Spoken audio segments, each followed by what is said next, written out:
It is that time to talk about some Darius Slay and say our goodbyes. Ryan, I want you to do the honors. No, I'm just kidding. Goodbye, This Darius was Slay. one of the things that we never saw eye to eye on. Yeah. When it comes to Darius Slay, I think even if you go back to last year, You need some credit coming here. into That's where you're into getting. it, I was like, I'm not a fan of his attitude. And blah blah blah. We'll get into that. In case you missed it though, the Lions traded Darius Slay to the Philadelphia Eagles for a third-round pick, which is 85th overall, and a fifth-round pick, which is 166th overall. So, a lot to unpack here. I don't want to rush it. I think it's worth talking about. But I want to start by just basically saying I think we all wanted it to work out in a way. Like, even for someone that wasn't a big fan of his attitude and the way he carried himself, like, I still would rather him be there. His talent is unquestionable. But I think as we kind of go through this segment here, everyone will kind of understand why it didn't work out and why the return might look a little underwhelming, if you will. So at first glance, it doesn't seem like enough, especially when you see a guy like Jalen Ramsey was worth 2 first-round picks last season with the Rams. Crazy. I think he got the first round in 2020 and the first round in 2021. Unbelievable that somebody would pay that type of price for a corner, in my opinion. But anyways, Slay eventually signed a 3-year deal for $50 million and has an annual average value of 16.67, making Slay the highest paid cornerback in the NFL. So I want to kind of bring it into to that way. Right. So let's look at the return that we got and then focus on what he's getting paid. I think those kind of go hand in hand, if you will. I think we need to separate those. Okay, yeah, all right. Let's talk about the return. Okay, because that was the first release. Yep. So the right? third round pick, 85th overall from the Eagles, and a fifth round pick, 166th overall. Seems underwhelming. I was so disappointed to see what they got in return for that. A third and a fifth. I mean, we've talked about it on this podcast. A fifth round pick and a third round pick. You're just hoping, like, a third round pick is like somebody who you're just hoping contributes at some point. Mm. Definitely not in year one. Maybe year one. That would be a big return if they do. If for a guy that's so impactful like Darius Slay, that was my initial thought. I was disappointed. It didn't make sense to me right away. Okay. What about you? What were your thoughts? I think I understood why it wasn't a first or a second. Third seems underwhelming. When I first saw it, I thought it was a little underwhelming, but I also understood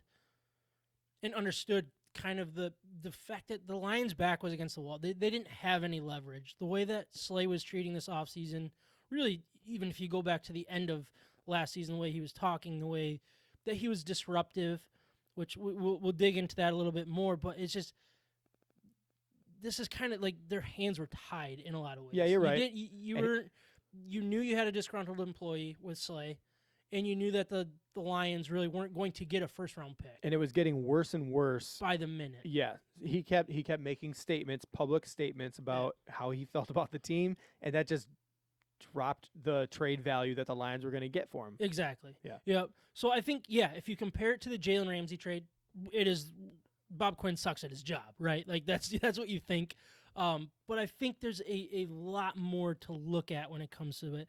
And I think they go, and what I was going to say with kind of going hand in hand is, after the Eagles traded for him, they had to pay him. So they gave him a 3-year extension, $50 million, $16.67 million. Good riddance. He's the highest paid. Yeah.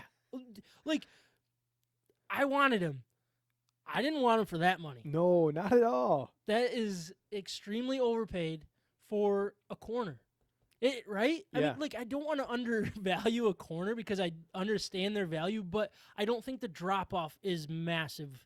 Like, an elite corner is obviously great to have, but when you take a few steps down, and I might get a little 6 to midnight later as we get into to some of the signings here, and I'll probably bring up the same thing, but it's like the drop-off is not nearly as significant, and you can hide with scheme.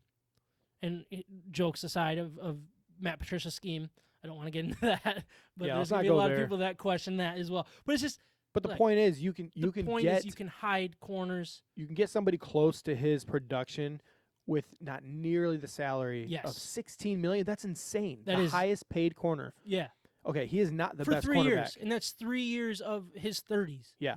So we were talking. Look, you were completely right. You were talking about Slay leaving for a long time. I didn't see it. I thought the Lions wanted to keep him. I thought he actually wanted to be a Lion because he was a little bit of a distraction, Yeah. but he was not. He wasn't demanding a trade. Yep. It is so weird because he's saying all the wrong things, but then he says the one right thing. And you're like, okay, maybe it's okay. Yeah, exactly. It's like He like had me having a fooled. 3-year-old. It's like, man, he's such a punk, and then just that 1 minute, he's like, "Oh, I'm so sorry." That- He's like nice to his little brother or big sister. I'm not using anybody as an example here, but it's just like he fools you for a minute, and I feel like that's kind of what Slay Not a was specific doing. 3-year-old. Yeah, right. So, That's why I was fooled then, because 3-year-olds are just they'll fool me every time. yeah, and look, I mean, I think Slay is worth having on the roster, and the money seems extravagant.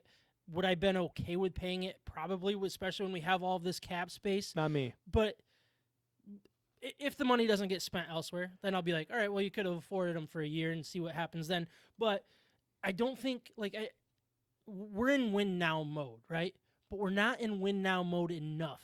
I feel is the way I wanted to kind of express it. It's like we shouldn't be paying we shouldn't have the highest paid corner on our roster.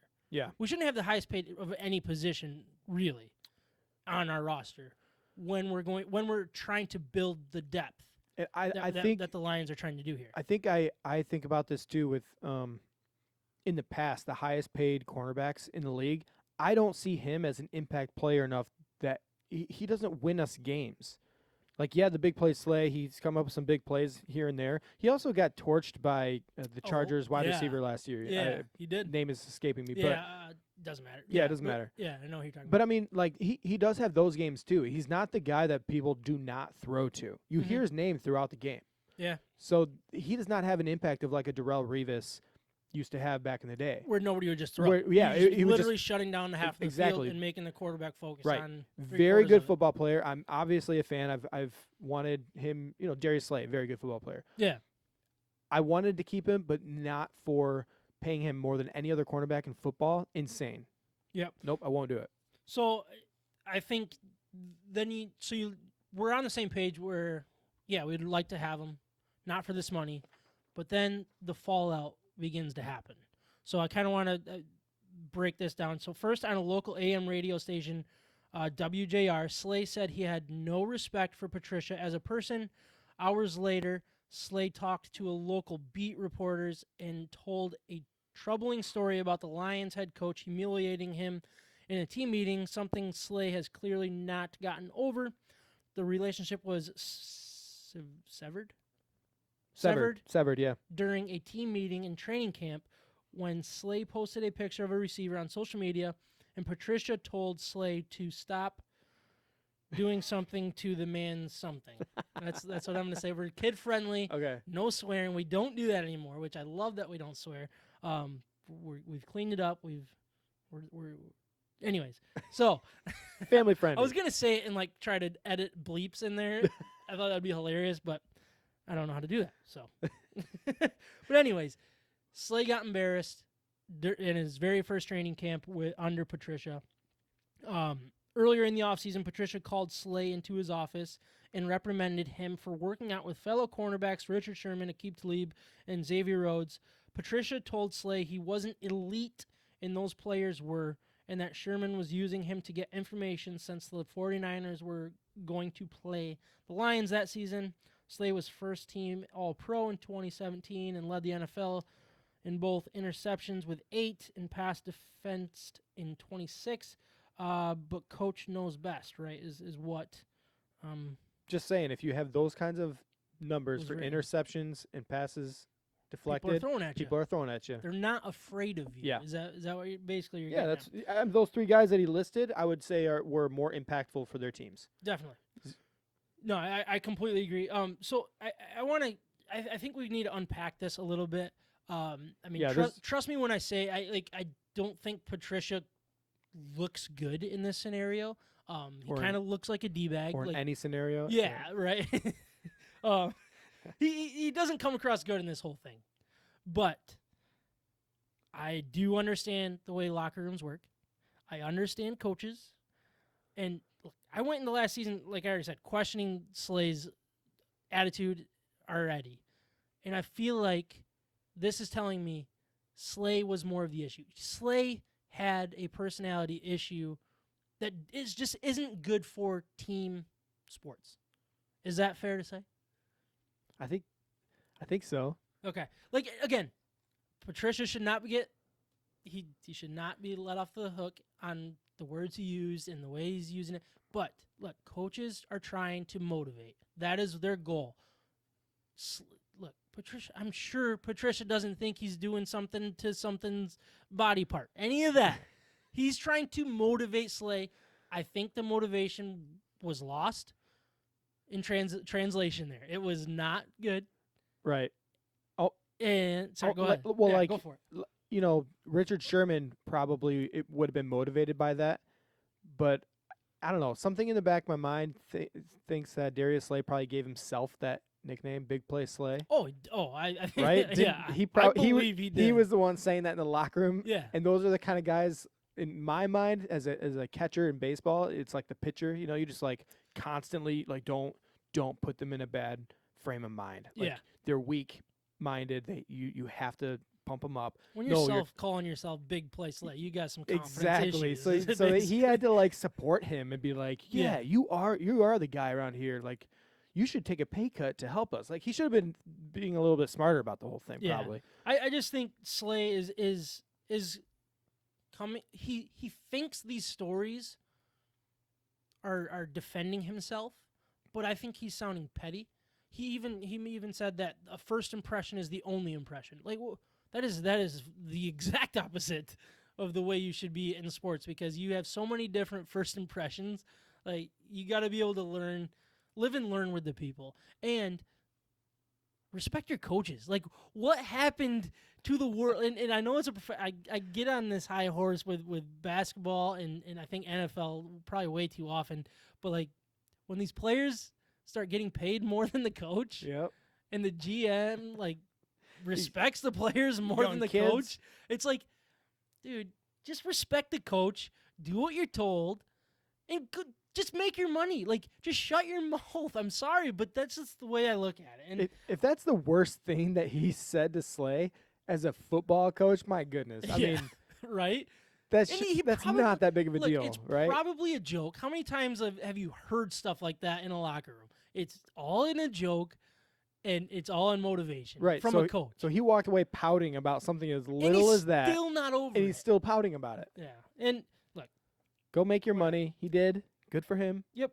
Just not with the Lions. and I hope that the Lions play them and torch them in the playoffs somehow. I don't know if they play each other in the playoffs. I'd get very confused. Or with at all least in week 1 when things matter still. that. Yeah, right. But anyways, to break it all down, there was even an inside report that somebody called Slay cancerous. Sorry, I thought I was transitioning, but there was a part that I wanted to bring up. So they called him cancerous by someone inside the locker room, and saying he would not pay attention in team meetings, and then after the meetings, he would go out and basically in the locker room just say, don't listen to those coaches, they don't know what they're talking about. That is an issue. That is why I believe Diggs was traded, and I believe that's why Slay was traded. I like talent. I think talent wins more times than not in the NFL. But when you have that in there and you're trying to change a culture, you're trying to, yeah, I mean, I guess the culture thing is probably the right word, I guess. You can't win on talent alone. We saw Yes. that with the Browns last year. Yeah, and you also can't win when people are only looking out for number one Yes. themselves. Browns Yes. and Lions. They have so much. Yeah. Who's worse, Lions, Browns? That's always the conversation. Right, it should be.